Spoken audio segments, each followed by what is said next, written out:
Well, where does Turkey fit in, this Islamic country that is helping support these people? I think we did mention in an earlier interview, Maurice, that there has been a very long effort over a long period of time to brainwash the Turkish people who are still conscious of their religious obligations and who still hold fast to those obligations, brainwash them. That brainwashing took place through a Sufi movement. And these are the people who brought this government into power in Turkey. And this government in Turkey deceived us. We thought that it had certain credentials that were genuinely Islamic. We thought so. Certain credentials, not all. And then when the matter of the flotilla took place, we saw them standing very proudly up against Israel. But it was dust in our eyes. It was dust in our eyes. This government in Turkey is very firmly entrenched within NATO and acting on behalf of NATO in the matter of Syria. We did give a warning to them. There's a statement on my website, which I issued maybe about 2 months ago, when the Turkish aircraft was shot down in Syrian airspace or just outside of Syrian airspace, warning that there is an imminent possibility that the Turkish armed forces might launch an invasion of Syria on behalf of NATO.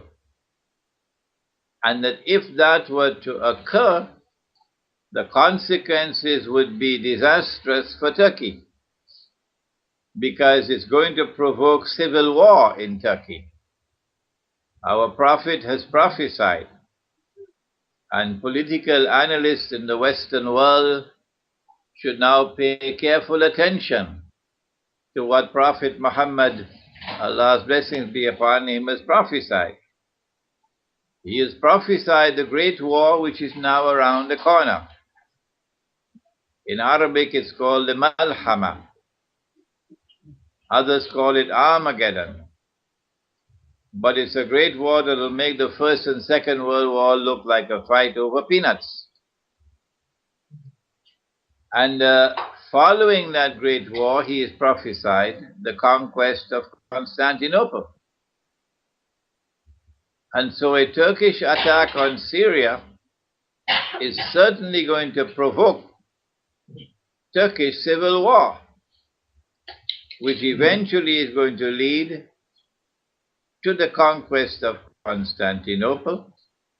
And the conquest of Constantinople can make military sense only in one context, only one, and that is liberating the city from NATO control. And the liberation of the city from NATO control can have only one significant military impact, and that is opening the Bosphorus for the Russian Navy and for the navies of Eastern Europe to pass through the Bosphorus and to enter into the Mediterranean, and therefore pose a threat to Israel. Well, there is a lot of disquiet now in Turkey. There are demonstrations against the AKP. There are intellectuals writing such articles. Even the New York Times featured it. So there is trouble being witnessed within Turkey about the policy and the trouble it has brought upon the country. May I ask you, today, of all things, John McCain, who is a hawk, is suggesting that it might be time to withdraw the troops early from Afghanistan. And there's a similar proposal in the British Parliament. So the tables have turned there. Or is this a strategic move? This is news to me. I thought it was 2014 that Obama was planning to withdraw from Afghanistan. But when they tell me, when the Zionists tell me, Morris, that the sun is shining in the sky, I don't believe them. I go outside and look in the sky, and when I see the sun shining in the sky with my own eyes, only then do I believe it. So I don't believe these statements about withdrawing from Afghanistan. They are in Afghanistan because the target is Pakistan. The target is Pakistan because Pakistan possesses nuclear weapons. Nuclear weapons pose the only significant threat to Israel. That threat has to be removed if Israel is to succeed the United States and become the third and last ruling state in the modern world. That's what 9/11 was all about. And this happened on 9/11 in Libya. It's more than a coincidence. They say it was actually pre-planned. You just triggered this by mentioning 9/11. The American ambassador was murdered on 9/11 again. This is a subject in which I don't have expertise. It's called symbolism and the occult.